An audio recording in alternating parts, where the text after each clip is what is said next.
Bárbara, eu quero saber de você, como que é a sua relação com a internet, redes sociais? Você sente que gasta muito tempo online ou você tem uma relação saudável? Ô, Mari, a minha dificuldade está no fato de o meu trabalho está muito associado à internet, a celular de uma forma geral, né?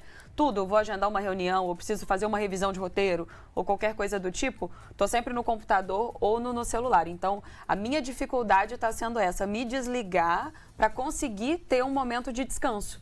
Só que aí, se eu vou ter o meu momento de descanso nas mesmas ferramentas que eu trabalho, é difícil o cérebro decodificar essa mensagem. Com certeza, essa mistura, né, entre a mesma ferramenta que é usada para lazer e é usada para trabalho. Interpretar de jeitos diferentes. Com certeza. Eu acho que isso tem até um pouco a ver com essa coisa de para quem faz home office, né, que o espaço de trabalho é o mesmo espaço do descanso. Isso também causa essa confusão no cérebro aí. Talvez ele também precisa dessa dinâmica aí, né? A minha relação com a internet não é tão boa quanto eu gostaria não, viu, Bárbara? Eu queria ter um pouco mais de equilíbrio, mas eu tento colocar ativar aquelas funções que muitos aplicativos têm, que eles avisam quando você já ultrapassou um certo tempo numa rede social. Você consegue ter um pouco mais de controle, né? Exato. O próprio celular também tem como você fazer isso, né? Delimitar ali um tempo de uso para cada coisa. Mas aí se eu vou pro computador, por exemplo, já não tem isso. Aí quando eu vejo, às vezes eu tô fazendo alguma coisa ali que às vezes é de lazer, mas em vez de eu estar fazendo algo que poderia ser um pouco mais enriquecedor, eu tô ali rolando redes sociais de novo.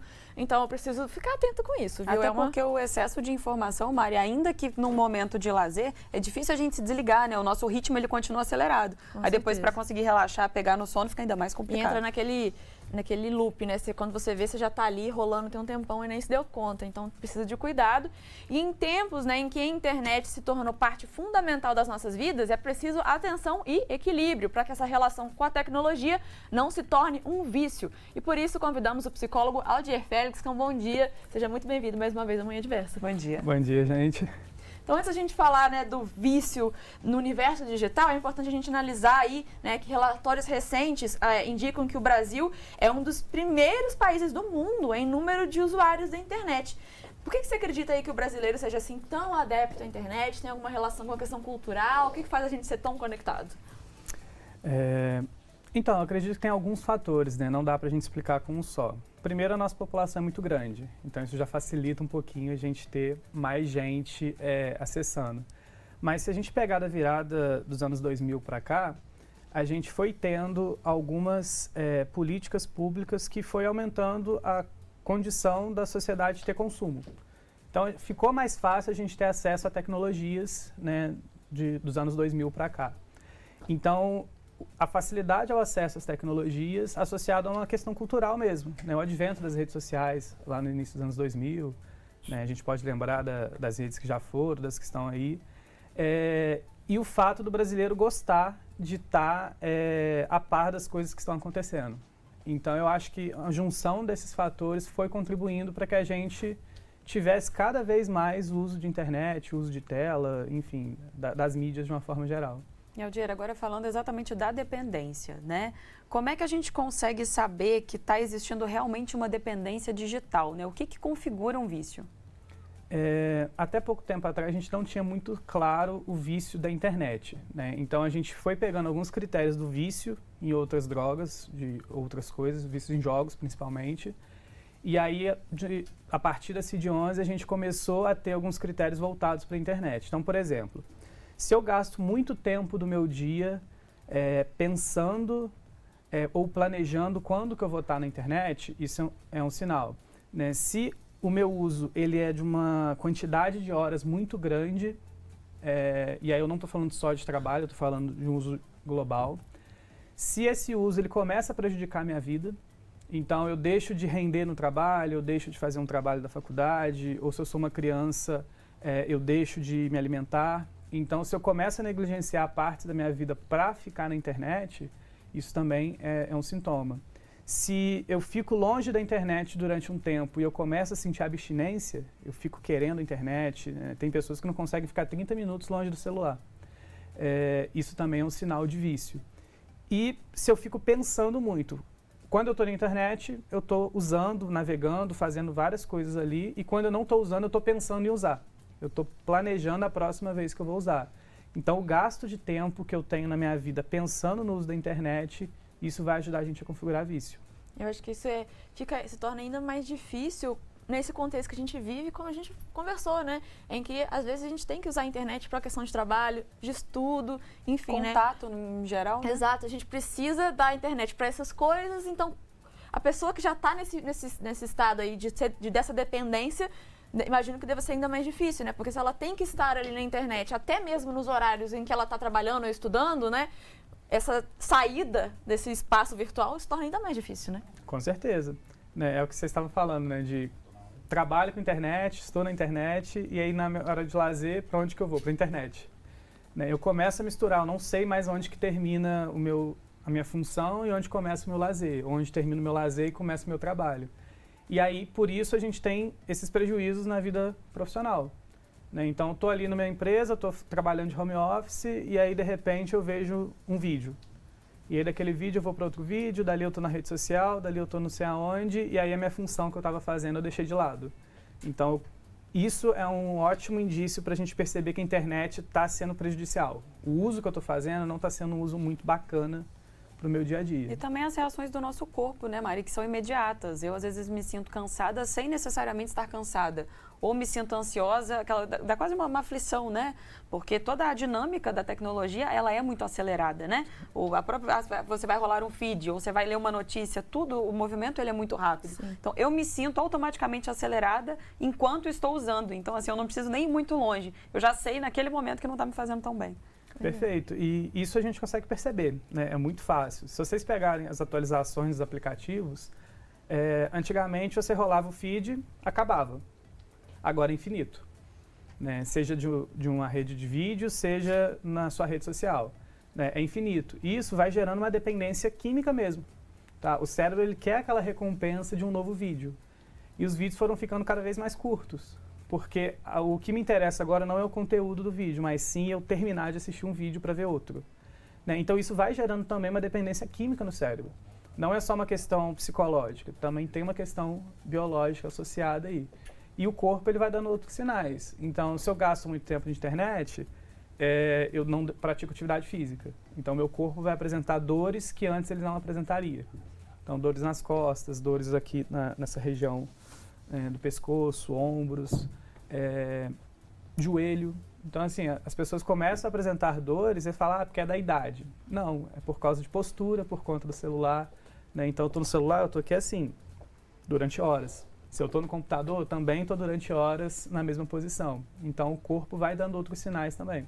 E a gente fala muito dessa questão de os jovens serem muito atingidos por isso, mas a gente tem visto pessoas também de mais idade que entraram no mundo digital, ficaram talvez maravilhados com aquilo que tinha lá, que era algo que não conheciam antes, e que agora, às vezes, os próprios filhos e netos precisam falar, opa, você já está aí vendo o vídeo tem muito tempo, né? Vamos parar um pouquinho, porque realmente, né, é um problema assim, que talvez atinja mais os jovens por ter esse contato mais próximo, né, e que vem de muito cedo, mas não está restrito aos jovens. Né? E você falou um pouco sobre essa questão da relação do desempenho na escola, trabalho, enfim, né? Isso pode acabar sendo um sinal de alerta ainda antes dos sinais mais óbvios, dos sinais que deveriam ser mais óbvios, que são o tempo que você passa na internet. Então, que sinais de alerta que a gente pode estar atentos ao desempenho na escola, trabalho, relação em família, que podem ser aí consequências desse vício na internet? Isso. Vamos pegar em relação à escola, né? As escolas hoje elas estão usando tecnologia também. Então, dificultou um pouquinho a gente ter essa noção da quantidade de tempo. Mas se a criança ela está gastando tempo demais na internet, não com atividades educativas, você vai ver nitidamente uma queda de rendimento escolar. Além dessa queda de rendimento escolar, você vai ver uma criança um pouco mais agressiva quando a internet é tirada. Né? Isso acontece com adulto também. Você vai ver uma criança um pouco mais agitada por conta do uso da internet, do uso da tela. Então, isso você consegue perceber na questão da escola. Né? Se você for crescendo um pouquinho para universitários, o rendimento também vai cair. Né? Então, antes, o tempo que você gastava estudando, você gasta numa rede social. Né? E as pessoas começam a se informar com rede social. Então, o prejuízo vai vindo no rendimento, no tempo que você consegue dedicar ao estudo, no tempo que você consegue dedicar ao trabalho, a gente vai percebendo dessa forma. E, Eudinha, você acha que a gente consegue datar, assim, determinar um período para que a situação tenha tomado essa proporção? Porque, como a Mari colocou, né, ela foi desenhando cenários aí bem particulares. Questão do trabalho, relações familiares. Então, assim, quando foi que a internet começou a ter essa interferência tão direta em situações tão particulares? Talvez com a criação do celular, porque é aquele alcance mais facilitado? Sim, a própria indústria, né, ela se revolucionou, ela foi se tornando mais tecnológica. Então, assim, se a gente pegar de, sei lá, 2010 para cá, a gente vai ver que o avanço que a gente teve de 2010 a 2020 foi maior do que toda a história da internet, né, dos últimos 60, 70, 80 anos que a gente tem aí de tecnologia.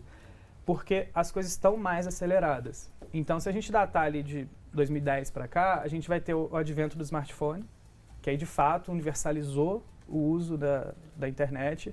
Antes era um sacrifício ter internet na rua, agora não, agora qualquer lugar você tem acesso a 3G, 4G, 5G. Então, isso contribuiu bastante. Eu acho que de 2010 para cá a gente teve essa aceleração e a pandemia consolidou, né? Então, a gente teve que aderir às tecnologias para o trabalho, para viver de uma forma geral, seja lazer, seja trabalho mesmo. E aí, da pandemia para cá, de 2020 para cá, a gente tem problemas para sair da internet agora, né? Então, a gente ficou confinado, uso para a internet para tudo. Então, vários trabalhos, várias profissões continuaram no home office ou adotaram abordagem híbrida. E aí você não conseguiu mais reduzir a sua carga de uso de tela e de internet, né? E aí essa dificuldade a gente está lidando agora, a gente não tem muita ideia de para onde isso vai. A gente tem algumas hipóteses de como amenizar essa situação. E realmente não tem como a gente não falar, né, da pandemia da Covid-19, porque o mundo se tornou mais virtual do que nunca. A tecnologia permitiu que a vida continuasse aí de alguma forma, né, durante o isolamento, mas isso também trouxe várias consequências negativas. Vamos conferir. Durante a pandemia de Covid-19, o número de brasileiros conectados à internet disparou, alcançando 84% da população, segundo o Centro Regional de Estudos para o Desenvolvimento da Sociedade da Informação. Antes do vírus, eram 74% de brasileiros conectados diariamente. Esse aumento impactou diretamente a vida de muitas pessoas que passaram a estar conectadas 24 horas por dia. Nas áreas rurais, os números também subiram, passando de 53% de domicílios conectados para 70%, o que mostra uma mudança de comportamento também em classes da sociedade que costumavam estar mais distantes da tecnologia. De acordo com especialistas, um dos principais sintomas da dependência tecnológica é tentar se enganar e enganar os outros sobre o tempo e vício nos aparelhos. Ainda existem casos de pessoas se desconectarem da realidade, perdendo a noção de lugar e tempo. E aí, dentro disso tudo, aí, a partir desse vício da internet, aparecem também outros tipos de vício e outros termos e expressões, como, por exemplo, a nomofobia. Explica um pouquinho pra gente o que é a nomofobia e o que ela representa. Esse nome ele vem do inglês, né, de no mobile phobia. Ausência do celular gerar medo, né? Então eu tenho medo, pavor, pânico, às vezes, de ficar sem meu celular. E aí, em casos mais graves, a pessoa não consegue ficar nem 30 minutos mesmo longe do celular. E aí esse termo surgiu para configurar aquelas pessoas que têm uma dependência de celular especificamente, né? Não é uma tela, é um celular especificamente. Então, se eu fico sem meu celular, eu começo a ter crise de ansiedade, eu perco meu sono, se meu celular tiver acabado a bateria, eu não tiver como carregar ele. Eu começo a suar frio, eu começo a ficar mais desesperado mesmo se o meu celular tiver sem acesso à internet. Então, a nomofobia é um termo que surgiu para configurar essa dependência específica de celular, esse pavor, às vezes as pessoas chegam a ter crise de pânico se ficar sem o celular mesmo. O celular sendo quase que uma extensão do braço mesmo, né? Como Sim. se a pessoa não pudesse ficar sem. E um outro ponto aqui no Brasil também que chama muita atenção são os jogos online, né? Que podem vir de várias formas, celular, videogame, computador. E a agressividade, Aldir, ela pode ser uma consequência da falta desses jogos para quem está acostumado, como uma abstinência mesmo? Aí são duas coisas que a gente precisa colocar. Uma questão são os jogos, né? Os jogos, eles não vão gerar essa agressividade nas pessoas. A dependência, sim, né? Então, qualquer tipo de dependência, aí inclui a dos jogos online, se você tira, né, aquela droga, entre aspas, que a pessoa faz consumo, no caso o videogame ou o computador, a pessoa vai ter sintomas de abstinência, agressividade, irritação e tudo mais. A outra parte dos jogos online, né, é um mercado que tem crescido demais, né? A gente tem esportes profissionais agora já, virtuais, relacionados a jogos online. Inclusive alguns transmitidos, né, mesmo pela TV e tal. Então a coisa realmente ganhou uma proporção absurda. Sim, ganhou uma proporção profissional mesmo. Profissional, sim. Né? E tem um potencial de crescimento para ser, inclusive, maior que alguns esportes tradicionais. Então, você tem premiações de milhões de dólares, você tem uma audiência de bilhões de pessoas, às vezes, porque você tem arenas transmitindo, né? Então, vários jogos já são transmitidos.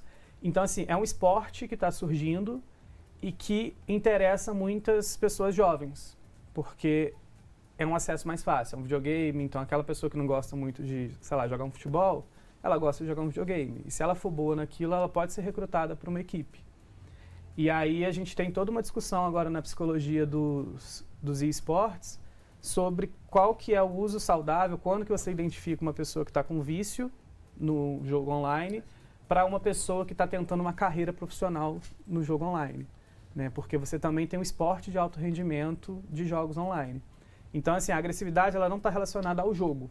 Ela está relacionada a uma dependência do jogo. É importante a gente fazer essa separação. Isso é algo muito interessante também para a gente levar em conta que os avanços que vão acontecendo na tecnologia também requerem novos olhares sobre aquilo, né? Então a gente não pode continuar olhando para uma coisa que está mudando com o mesmo olhar que a gente tinha antes. Essa questão que você disse aí da profissionalização, por exemplo, é um ponto que muita gente provavelmente nunca parou para pensar, né? Que existem pessoas que realmente buscam carreiras profissionais relacionadas aos jogos, seja como nos esportes, né? Sendo um atleta de jogos virtuais, como também as pessoas que fazem transmissões ao vivo, que geram entretenimento a partir dos jogos, os streamers, né? Os youtubers, enfim. Ou quem desenvolve os jogos também. Exato, os desenvolvedores dos jogos, as pessoas que são testadoras de jogos. Então existem pessoas que trabalham, assim como na internet, redes sociais, com os jogos. E aí isso também leva com que as pessoas precisem ter um outro olhar com relação aos problemas causados pelos jogos para poder diferenciar aquilo que é realmente um problema, algo que precisa ser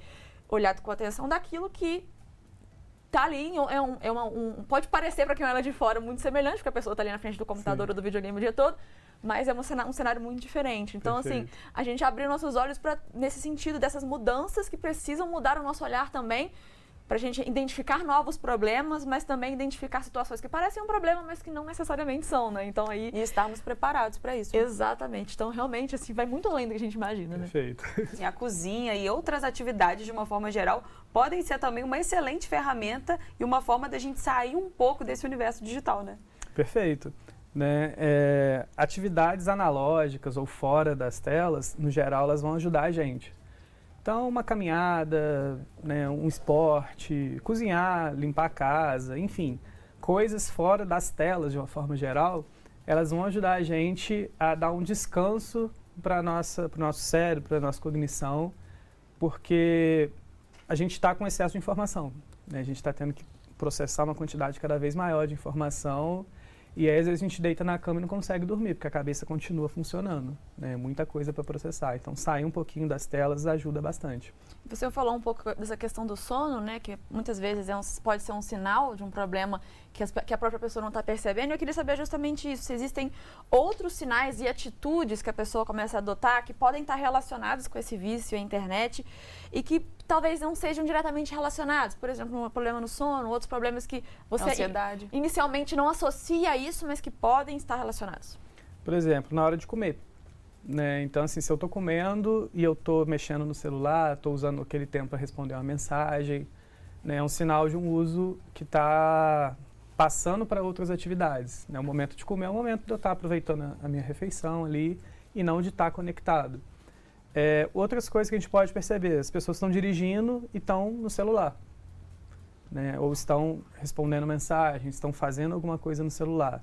São atividades que vão dizer um pouquinho. Ou se eu estou, por exemplo, caminhando, estou fazendo minha atividade física e já estou pensando, poxa, chegando em casa eu tenho que responder uma mensagem, eu tenho que olhar minha rede social, eu tenho que postar isso. Eu estou gastando um tempo da minha atividade física ali, que era para eu estar relaxando, aproveitando. Eu estou gastando esse tempo pensando no que eu vou fazer depois. Né? Então, assim, não está diretamente relacionado ao hábito de você ficar na frente da tela da internet, mas tem uma ligação direta com essa dependência. Aquele pensamento do que eu vou fazer depois e também do que eu podia estar fazendo para já estar adiantando, né? Como se a gente não pudesse parar nunca. E a gente recebeu uma mensagem do nosso telespectador Paulo de Contagem e ele mandou o seguinte: Aldir, eu tenho um filho que joga até às 4 horas da manhã em dia de semana. Isso é normal? O que eu posso fazer? Parece que ele não me escuta. Tá. Se a gente considerar que o normal é o que a maioria das pessoas fazem, talvez ele ache que vai ser normal, porque Quando ele faz muitos esse padrão de adolescentes estão comparação, fazendo né? isso. Né? Mas do ponto de vista saúde, isso não é normal, né? Ou isso não é saudável, melhor dizendo. Se ele gasta muitas horas do dia, né, provavelmente ele está gastando mais tempo no jogo do que ele gasta fazendo uma atividade educativa, tendo lazer em outra função, fazendo uma atividade física. Então, isso vai ser prejudicial para a saúde dele. Então, o ideal é conseguir controlar, né, reduzir bastante esse uso dele, ajustar o horário de dormir. Né, dormir 4 horas da manhã é prejudicial para a qualidade do sono, isso vai prejudicar o seu funcionamento no dia seguinte, vai impactar a sua alimentação, vai impactar a sua vida em outros contextos. Vai te deixar mais agressivo, mais ansioso, mais irritado por conta dessa privação de sono. Né? A gente precisa ter um horário de sono razoável durante a noite, para a gente poder ter uma qualidade de vida melhor. E tem alguma dica para o Paulo para que talvez esse diálogo consiga ser estabelecido? Talvez mostrar para o filho essas coisas que podem ser prejudiciais, né, na rotina dele? Não sei quantos anos o filho dele tem. Ele não fala. comentou, ele falou só que o tempo que ele joga. Não fala. Tá, porque aí vai depender um pouco da idade. idade. Né, a abordagem que você vai Sim. ter ali. Mas vamos supor, normalmente até 4 da manhã deve ser um adolescente, né, que tem outras responsabilidades também. Nesse caso, vale a pena começar tentando conversar e ajustar a rotina, né, não tirar o jogo de uma vez só. Porque se ele tem essa prática há muito tempo, ele já tem uma certa dependência. E vai ser sentida, né? Desse jogo vai ser sentido. E aí ele vai ter sintomas de abstinência, vai ficar revoltado, um monte de coisa. Né? É importante também ele entender com o filho o papel que esse jogo tem na vida dele. Ele disse que tem 19 anos. 19 anos? É. Perfeito. Então, assim, entender o papel que o jogo tem na vida dele. Né? Então, assim, como que é a vida social do filho dele fora do jogo? Porque muitos adolescentes jogam porque os amigos estão no ambiente virtual e não estão no ambiente físico. Então, ele precisa entender o papel que o jogo tem para tentar chegar num acordo. Né? O ideal é que ele consiga fazer isso, talvez com a ajuda de um psicólogo, para poder fazer essa mediação, ajudar nessa mudança de hábitos e ajudar na comunicação. Porque nem sempre o adolescente consegue se comunicar com os pais e os pais se comunicar com os filhos. Né? Então, é mais difícil mesmo. Mas a ideia seria tentar um diálogo, não proibitivo no primeiro momento, mas de negociar, buscar entender o porquê desse jogo nessa quantidade de horas tão grande, né, para ver o impacto que isso tem na vida. Se só isso não der jeito, não conseguir chegar numa carga aceitável ou que seja saudável para ele ali, buscar a ajuda de um profissional para fazer essa mediação. Com certeza a ajuda profissional pode ser aí de grande ajuda para muita gente, né, que realmente às vezes não leva em conta que para esse tipo de problema também pode, né, ser benéfico ter um profissional ali ajudando. Você fala, é relacionado à internet, tecnologia, então não tem nada a ver. Uhum. Tem muito a ver, Como se não sim, fosse né? algo sério, né? Exatamente. Essa questão, né, do sono, eu acho que mais uma vez muito importante, porque às vezes a gente pensa, beleza, um jovem de 19 anos, às vezes ele tem várias tarefas ao longo do dia, às vezes ele cumpre todas essas tarefas e aí chega no fim do dia, beleza, eu cumpri tudo que eu fiz, então eu posso jogar à vontade. Mas não leva em conta que ele está, né, botando o sono dele aí em segundo plano e muitas vezes, às vezes, está dormindo, não sei, né, dorme às 4 da manhã, acorda tarde, ou dorme às 4 da manhã, acorda cedo e isso acaba desregulando também. E qualidade de vida, né, Mari? Para Exato. fazer as atividades restantes do dia. Exato. Então, por ele estar cumprindo as tarefas do dia, às vezes ele acha que não tem um problema naquilo, mas o próprio sono está sendo prejudicado, que Com vai certeza. ter consequências na tarefa do dia. E se em algum momento ele precisar mudar essa rotina, precisar acordar cedo, às vezes agora não acorda, mas um dia vai passar a acordar. Enfim, isso é algo que ali no pontual pode parecer que está resolvido para ele, né? Mas que quando ele for olhar no plano maior, olhar mais de longe, nos impactos disso a longo prazo e na E no esfera todo, né, maior, Mari? é muito mais prejudicial do que parece, né? Então é importante. Relações humanas, propósitos, Exato, em tudo, então, né? Assim, já é tudo. muito mais profundo. E aí, nisso tudo, mas a gente fala que muitas vezes a ajuda de um profissional pode ser muito importante, de grande ajuda, para justamente ajudar a ver todos esses pequenos pontos que no macro são muito mais impactantes do que a gente imagina, né? E agora vamos falar de uma pesquisa do IBOP, realizada em fevereiro de 2019, encomendada pelo Ministério da Saúde, que mostrou que 52% dos brasileiros não conseguem conseguem se manter distantes das telas de seus celulares por um dia inteiro. Ou seja, se a gente quiser estabelecer algum tipo de autonomia no uso das ferramentas, um recurso que a gente pode talvez tentar usar é limitar o tempo de uso de forma talvez até mesmo forçada? Sim, quando a gente está falando de dependência, esse número já deve ter aumentado se a gente repetir essa pesquisa esse ano, né? O pós-pandemia impactou isso muito, impactou bastante. Se a gente for pensar no critério de dependência, dificultar o acesso é um recurso que a gente tem, né? Então, assim, os próprios celulares, eles têm ótimas tecnologias hoje para limitar esse nosso uso, né? O meu, por exemplo, eu uso a função horário de dormir. Então, eu configuro um horário que a partir daquele horário a tela dele vai ficar preta e branca, ele limita meus dados, eu não consigo fazer muitas coisas mais. Essa ideia é boa. Vou pegar essa ideia, né? inclusive. Então, assim, eu coloquei um limitador, né, que chama horário de dormir no meu celular, e aí eu consigo, naquele horário, quando bate aquilo, eu falo, opa, deu a hora de eu dormir.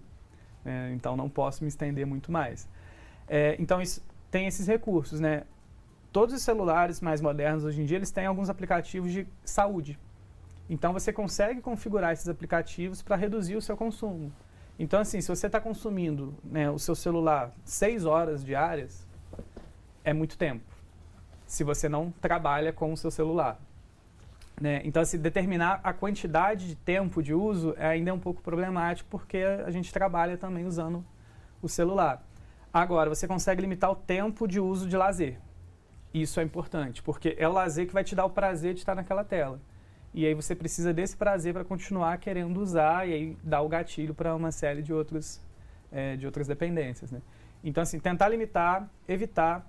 Por exemplo, na hora que acordar, 30 minutos, 1 hora, tenta ficar sem o celular. Isso vai te ajudar a treinar suas funções executivas de controle, por exemplo. Autocontrole, paciência, né? Antes de dormir, também, 30 minutos, 1 hora, tenta não mexer no seu celular. Porque isso vai ajudar o seu cérebro a dar uma desacelerada para que você consiga ter um sono de mais qualidade, né? Durante o dia, tenta concentrar suas atividades. Em vez de você ficar fazendo muitas coisas ao mesmo tempo, para ficar usando o celular para otimizar seu tempo, tenta focar, vai fazendo uma atividade de cada vez. Isso vai cadenciando e vai treinando, né, o nosso controle, as nossas funções executivas de autocontrole, para que a gente consiga fazer determinadas atividades. E assim a gente dificulta um vício, né? Dificulta os gatilhos que vão levar a gente a ter um vício de celular. E você falou agora de vários recursos aí que auxiliam a gente nessa reprogramação do nosso cérebro, né? Até mesmo para se prevenir de um possível vício digital. Mas quando não tem jeito, a situação já fugiu do controle, o que a pessoa deve fazer? A quem ela deve recorrer, Aldir? Isso. E aí, os profissionais mais qualificados para isso são os psicólogos, né?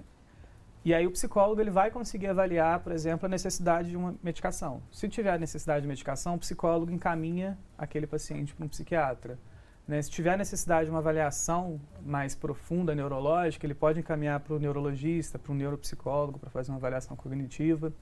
Então, assim, o melhor profissional para você buscar, em caso de ajuda, de não estar dando certo mais, é o psicólogo, né? Em casos mais severos, os pacientes chegam até a ser internados, né? Mas se não está nesse nível de severidade, você busca um psicólogo e é importante que seja um psicólogo que esteja por dentro dessas discussões, tá? Que esteja por dentro e que entenda o papel que a tecnologia tem na nossa vida hoje.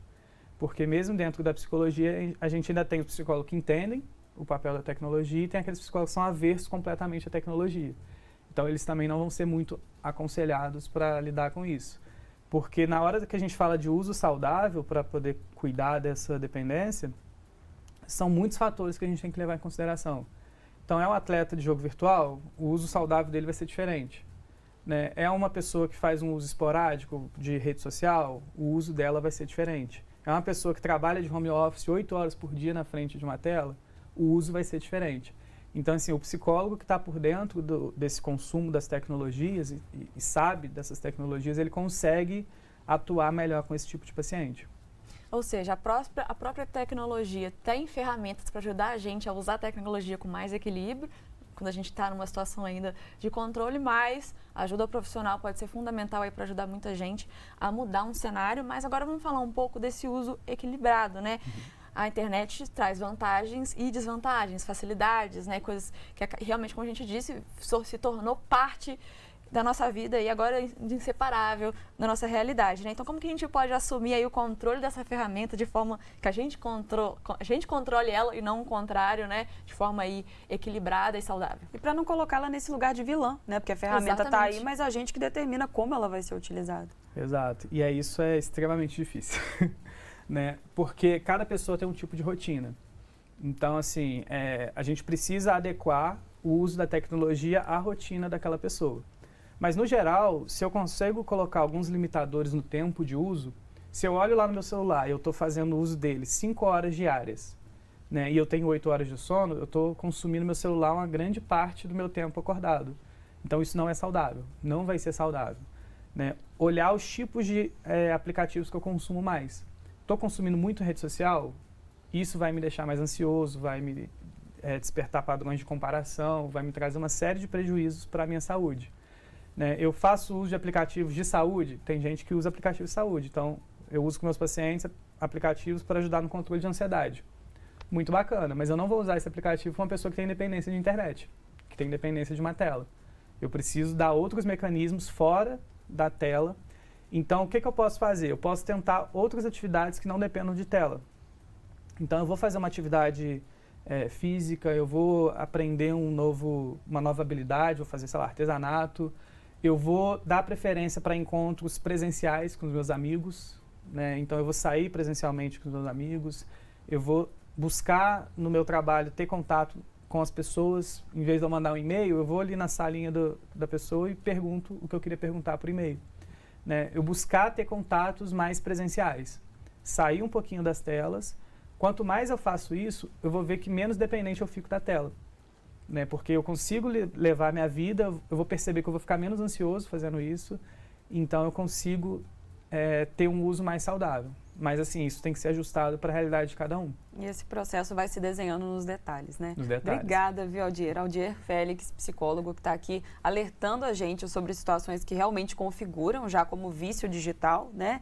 E também nos apresentando vários recursos para a gente se prevenir. Obrigada, viu? Perfeito. Eu que agradeço o convite. Muito Bom dia, obrigada. gente.